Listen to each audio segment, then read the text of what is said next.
नमस्कार, स्वागत है आपका हमारे कार्यक्रम हमारा प्रधान कैसा हूँ मैं।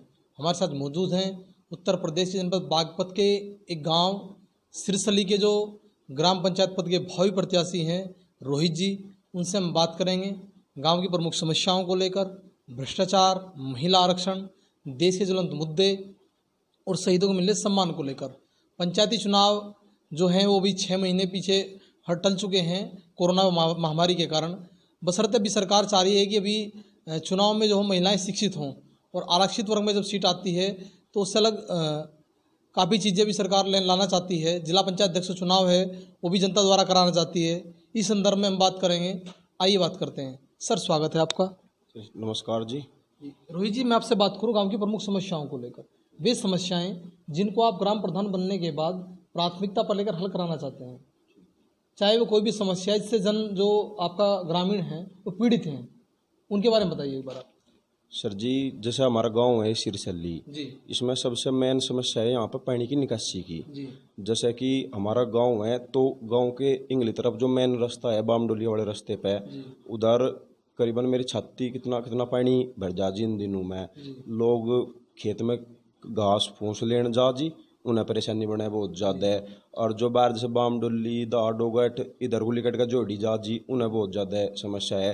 फिर सबसे बड़ी समस्या है जैसे मासिक पानी भरे है जी, तो मच्छर वच्छर पैदा ज़्यादा हो तो बीमारी बहुत ज़्यादा फैल रही है जी। जल निकासी की व्यवस्था उचित न हो रही कारण जो संपर्क मार्ग है वो बुरी तरह से क्षतिग्रस्त है। हाँ जी।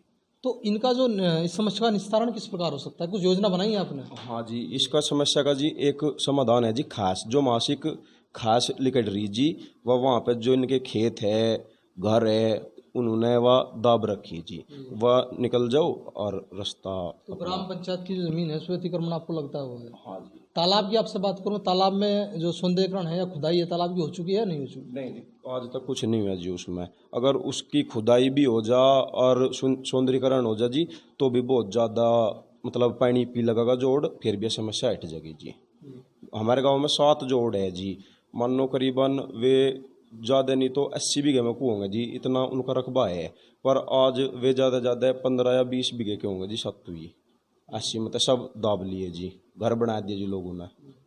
तो आप क्या समझते हैं जिन समस्याओं का आप जिक्र कर रहे हैं, क्या चुनाव होने के बाद उन समस्याओं का निराकरण हो जाएगा? आप यदि प्रधान चुनते हैं आपको ग्रामीण, तो उन समस्याओं का निराकरण किस प्रकार से करने का प्रयास करेंगे? जैसे जी मानो मैं कल को प्रधान हो जाऊं जी, जो मान सरकार मेरा साथ देगी तो मैं उस काम को जी कर दूंगा फिर। अच्छा, इससे अलग कोई बड़ी समस्याएं आपको गांव में दिखाई देती हैं? बड़ी समस्या जी एक बच्चों के खेलने के मैदान की समस्या है जिस गांव में।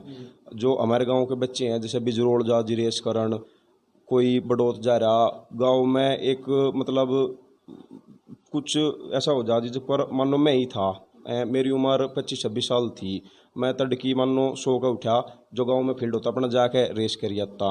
और ये गांव में फील्ड ना होने के कारण मैं अपना तड़की उठूँ जी, बस खेत में अपना चले जाऊँ आ जाऊँ, जिस तरह मैं कसरत नहीं कर पाता, कुछ नहीं कर पाता। जो मैं कसरत करने भी जाना पड़े जी तो दूसरे गाँव में, बस इस आड़कस की मेरी तरह ही बच्चे वे भी अपना गाँव में ही नहीं बेकार होते जा लग रहे जी। तो जो समस्याएं आप बता रहे हैं, जो वादे आप कर रहे हैं, जो आप मीडिया के सामने बात बता रहे हैं, क्या उन समस्याओं का निराकरण आप कर देंगे, धरातल पर दिखाई देंगे, या फिर आप भी वही होगे ढाक के 3 बात, कुछ दिखाई ना दे, धरातल पर कुछ दिखाई ना दे आपके बारे में? नहीं जी, एक तो हिसाब ऐसा हो जा जी, मान लो मैं प्रधान अगर कल को बनूं, एक तो आदमी ऐसा हो जा जो घर तक कमज़ोर हो, ठीक। अगर मैं जनू दिखागा ना मेरी सरकार भी मदद नहीं कर रही, जैसे खेल का मैदान है, पानी की समस्या है, ये तो मेरे पिताजी ताऊ जी बाबा जी मेरा परिवार इतना मजबूत है जी, इसे तो हम समस्या को अपने घर तक भी दूर कर देंगे जी।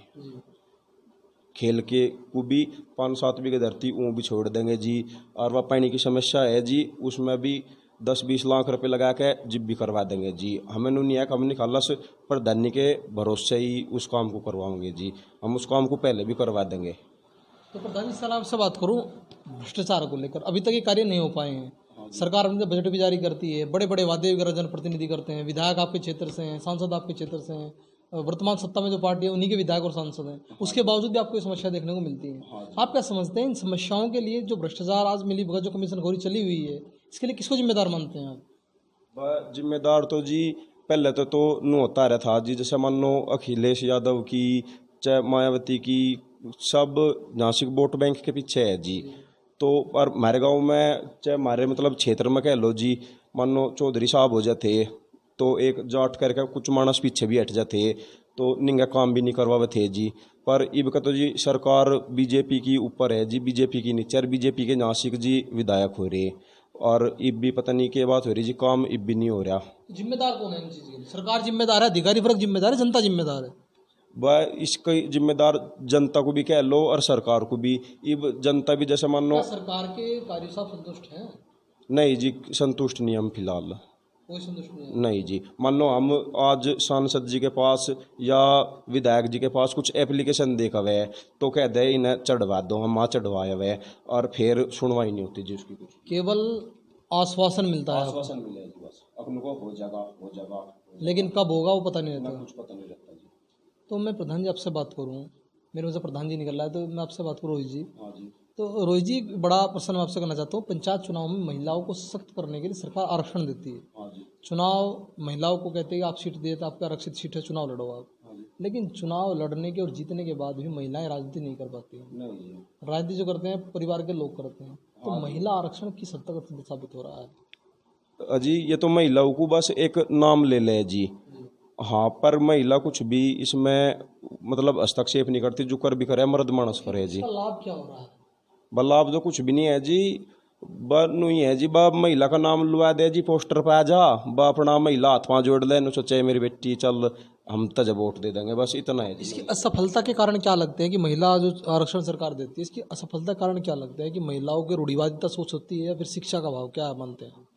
नहीं जी, यूँ फर्क हो जाए जी। जैसे मान लो लड़की है, मान आज मेरी भी माँ है, बहन है, वे अपने घर तक आई फिर यहाँ सिखाई, उन्हें पहले तो ये बंदिश में रखे जाना जी, अगर नहीं वो नू ना करिए बेइज्जती हो जाएगी, ए नू ना करिए नू हो जाएगा वो हो जाएगा, तो एक उस डरता है उनकी सोच भी बस घर लोग की रह जा जी। मैं आपसे बात कर लूँ, आपके जिले के जिलाधिकारी हैं, हाँ जी। संगुतला गौतम, हाँ जी। इस जिले को लेकर चल रहे हैं। हाँ जी। क्या एक महिला जो होती है, एक बड़ी एक शायरा है रेहाना रोही की 4 लाइन है कि दिल को बहलाने का सामान ना समझा जाए, मुझको भी इतना भी आसान ना समझा जाए, हाँ जी। मैं भी बेटों के तेरे जीने का हक मांगती हूँ, इसको गद्दारी का ऐलान ना समझा जाए।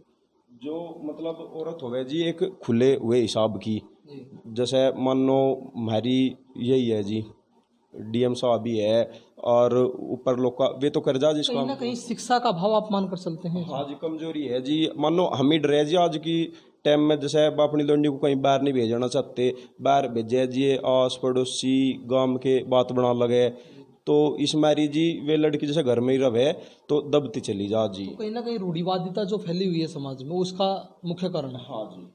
तो प्रधान जी, सलाह आपसे बात करूं, आपके पंचायत चुनाव में लगभग दर्जन भर प्रत्याशी मैदान में होंगे। हाँ जी। उनके इतने प्रत्याशी होने के बावजूद भी आप ग्रामीण से क्या समझते हैं? ग्रामीण आप ही को वोट क्यों दें? आप अपनी जीत का संभावित आधार क्या मानकर चलते हैं?